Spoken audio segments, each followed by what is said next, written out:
Hey you guys, it's Amy Gretchen. Welcome to day 1 and 2 of my 2017 December daily album. So I'm really excited to get started with you guys.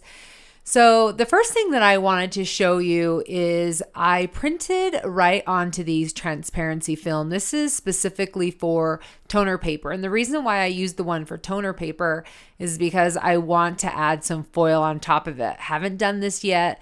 Really looking forward to see if this works. You can see that there, it kind of printed, it looked like it had a bunch of lines in it. So I was kind of worried that it wouldn't pick up the foil very well, but you'll see that it turns out really, really awesome. I was so excited for how this worked out because now I can make my own transparencies. Now, one thing that I will note is the transparency is pretty thin. It's not thick like what the other transparencies that came with the kit, or it didn't come with the kit. It was extra that you could purchase separately, but I do like it for what it adds to the album, even though it's not super, super thick. So the reason why I'm putting it in 2 sheets of paper is because my plastic that normally goes with that Minc, it's wrecked. And so I just used paper, and you can see that it totally worked fine. You guys, this came out beautiful. I don't even know how else to say how much I love this. You could not see the lines that you could see in the black. It just came out perfect. So I would definitely have it heated to a number 4 if you're using the Minc machine. I think that really helped.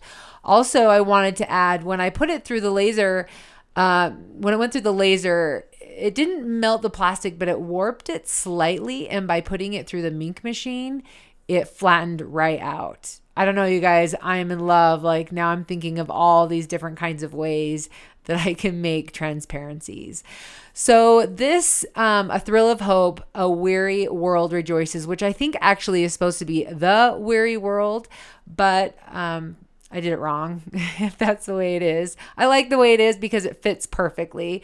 This comes from one of my favorite songs, which is A Holy Night. And I was listening to it the other day in the car, and it really stood out to me because I'm thinking of all the things that are going on in the world right now. And it just kind of stood out.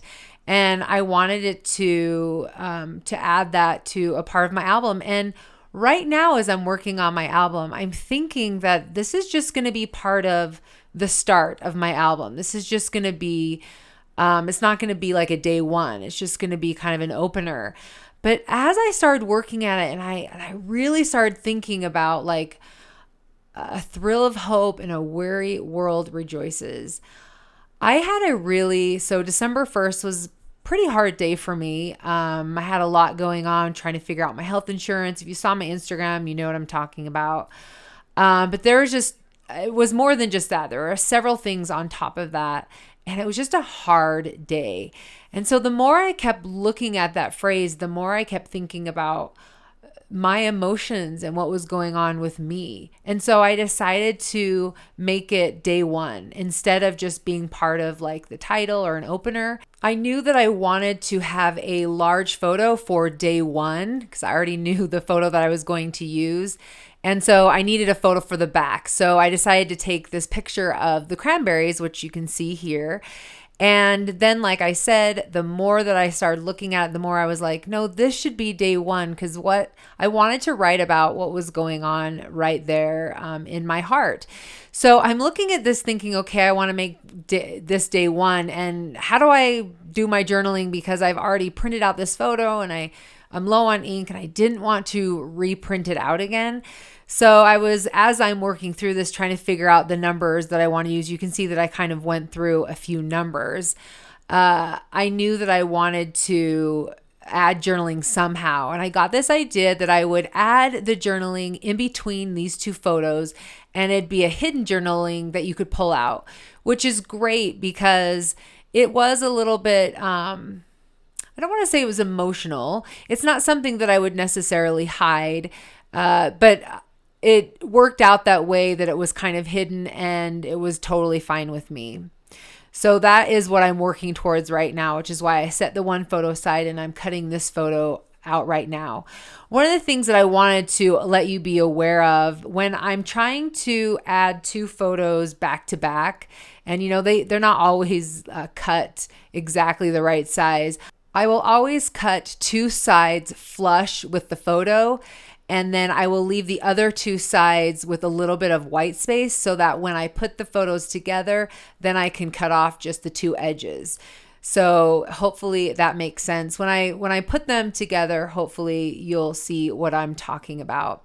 So I did a little bit of journaling, and I've made some crop marks on that journaling card. So that's why I used that other trimmer, because I wanted to be able to cut it without cutting through my trim marks. And then in the end, I decided to just disregard that and move back to my other trimmer. So now I'm figuring out a way to kind of hide it. And I was thinking I could maybe either use some ribbon, you know, make it a tag or something. But I decided to pull over these tabs. These sticker tabs came in the kit, I believe. Gosh, sometimes I get confused if it came in the kit or if it came separate, but I think it came in the kit because these always tend to sell out very quickly and I always want to get them and I never end up getting them. But this year I did. I'm pretty excited about it, but I think it's because it came in the kit. So I decided that I'm going to use that instead of some ribbon. And then I was actually, the reason I didn't put it on is I was thinking maybe I wanted to add a little something like a word phrase right on top of all that journaling instead of just having white. But then I just decided that I just wanted to use the tab and just to keep it pretty simple.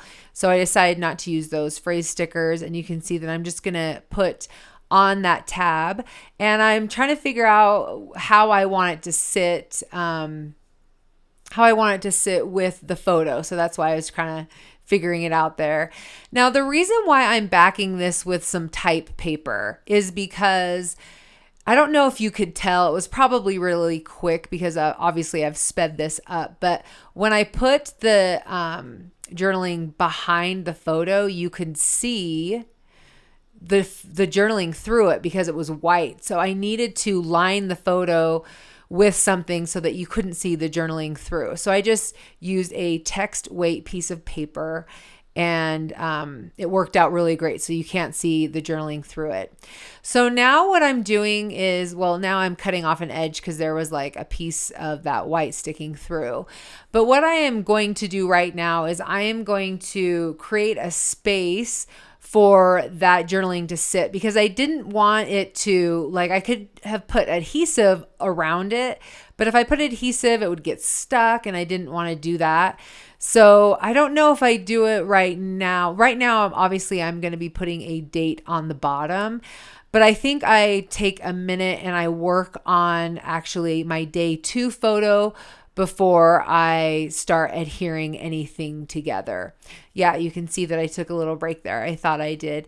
And I'm just kind of I was looking at seeing if I wanted to put something behind that one. And I did and I didn't. Like, watching this video, I don't mind it. I actually kind of like it. When I was working on it, I remember thinking, I don't know. And I think it was because those stars were curling up. Now, these stars, I believe, came in one of Ali Edwards' story kits, if I remember right. But like, looking at it now, I actually do like it, but I end up not using it in the album. So that is actually something I could go back and add if I wanted to, but I probably won't. I didn't mind keeping this photo pretty clean and simple. I really liked how bold it looked. So I do end up just leaving the one there. And I grabbed over this is some score tape. I think it's 1/4 of an inch. I want to have an 1/8 of an inch size, but I believe this one's 1/4 of an inch. And I just cut it down the middle so that I could make it a little bit smaller and put it right on to that one. And I'm not adhering it right now. I'm going to move on to my day 2. So this is the photo, and I've decided to use this large number. This large number actually came in, I believe, a Studio Calico kit from a couple years ago. I think it was actually from, if I remember right, September of 2016. Don't ask me how I remember. I think because I really liked that kit, but it came with some large transparency. I think it was like 0 through 9. So I actually didn't end up using them in my project life, so I put them with my December daily stash so that I could use it. So now I did my day 2 journaling, just a little bit of journaling about getting our Christmas tree or finding our Christmas tree. Now, this actually happened in November, but I wanted to tell the story. So my December daily is basically, it's really going to be a compilation like last year of just 25 stories. So I do not feel like it has to be on the exact day. Like 2 does not have to be on December 2nd for me. Some of them will end up being like that. Like I've already done day 3 and it was from the December 3rd. So it just, there's no rhyme or reason. I'm just telling stories from our holidays, basically what I'm doing. All right, so right now I need to make a page protector for those 2 4x4 pieces that I have. So I have my journaling and then I have a photo that are both 4x4, but I do not have a pocket that has 2 4x4. So I need to make it. Now I did this in my week in the life. So if you saw any of those videos, it's the exact same thing. I took one of the page protectors that had 2 4x6 slots, and then I put in my photo and my journaling, and I'm just using the ruler and the fuse tool to create my own pocket. It's really not hard to do, but it definitely does have a learning curve. So my advice would be make sure your fuse tool is really hot. I would definitely use a metal ruler of some sort. And you want to have slow and steady movement. So you don't want to go too fast that those pieces of plastic are not melting together, but you don't want to go too slow that they are like melting a hole. So it's definitely, like I said, there's definitely a learning curve. I would practice if you are able so you don't wreck any of your pieces. But it's a lot of fun to be able to make your own sizes, fuse in some confetti or whatever it is that you're doing. So you'll definitely see me pull out the fuse tool again, I'm sure, before this month is over. All right, you guys. So I wanted to add a little something to my journaling. So what I decided to do is pull over this star embossing folder and emboss the top part of my journaling. So I just did the top portion, you can kind of see there, and I really love that it added that bit of texture. But I knew that I wanted something more. Like I just felt like something was missing. It was just so bold and white. So I wanted to add something more. So I grabbed over these wood veneer trees that came from Paislee Press's mini kit. And that was on Allie's site as well. And I'm just going to adhere this with some score tape. Like I said, I really love this score tape when you're adding embellishments. Sometimes I do the stamp runner, but when it's a little bit more of a heavy embellishment, then I'll definitely pull out my score tape. It comes in a variety of widths as well. So you can see that I am just adding that down right on top of the card. Now at this point, I'm feeling like it maybe needs a little something more, but I don't know what it is. So I'm just going to move on. You can see I'm going to throw it in to the pocket, and then I'm going to adhere these photos together. So the first thing that I need to do is I need to make a place for that journaling to go. And you remember when I made those black marks? Well, that was so I knew how large my journaling was so that I could add some, or rather create a border that's going to be the home for my journaling. So if I were to adhere these photos back to back and then just leave this space where I wanted my journaling to go, it's possible that it's going to get stuck on the adhesive and it's just not going to work very well when I want it to come out really smoothly. So I decided to create a home for it, and I'm doing that with the exact same cardstock that I actually made that journaling with. And that way, once this both pieces are adhered together, I've got this perfect home for my journaling, and it will come out every time and it will stop where it needs to stop and it won't go any farther than it needs to go. So that's why I made those little placeholders. So the next thing I did is I just covered this, the backing with a ton of adhesive. I want to make sure that they stick together. These are not going to be going into a page protector, so I want to make sure that they stay together really nicely. And the best way I know how to do that without having to trim off a bunch of the photo because they didn't match up very well is to make sure your photo is flush on two sides, the top and the side, and then you can adhere them together flush, and that way you've got two sides that are perfect, and then you can just trim off the edges on the other two sides. And that way you don't lose a lot of your photo by trimming it off. So I'm going to go ahead and add my number 1. You can see that I just peeled off that score tape backing. And now I'm going to stick my journaling in, and I'm making sure that those photos are adhered really well together. Now, one thing that I wish had been a little bit different is there's a little bit too much movement with that journaling. I wish I had made that border for the journaling just a little bit tighter. But I mean, I don't mind it. I just don't want it to fall out. So I am considering opening it back out and fixing it, but I have actually at this point not done it yet. All right, so I'm working on my Avery tab at this point, and you can see that I laid out some red rickrack. You remember how I said I wanted to add a little bit something more, but I wasn't sure what it was. So I grabbed over the red rickrack. I didn't love it. But as I was looking at it, I went ahead and I stamped in black. I think it says, "Oh, what fun." And I'm putting that in the Avery tab. And I did it in black because I was thinking that I would maybe use this rickrack. But I just, for whatever reason, I'm not loving it. I don't know if it's because of the colors in that bottom photo aren't making me feel like red. I don't know. But I decided not to do it. Anyway, I let it sit for the night because I was finished, right? But when I came back to work on day 3, I looked at that page and I decided, it needs a little bit of red. It does. And so I was going to paint that tree, but I decided to grab over some distress inks instead. And because I wanted I wanted that wood texture in it. And so I knew that if I used ink instead of paint that I'd get that texture. So I just put the paint right on top of it, and then you can see that I used my heat gun to actually heat it up. And then I'm replacing that score tape because it kind of got bunched up when I took it off, and when I was doing all that ink, it kind of got bunched up. So I'm just adding another little piece there. That's what's so great about that score tape. If it's not that expensive and it comes in a major roll. So that ink that I used is Candy Apple Red, and that's from Tim Holtz Distress Inks. Really love that color.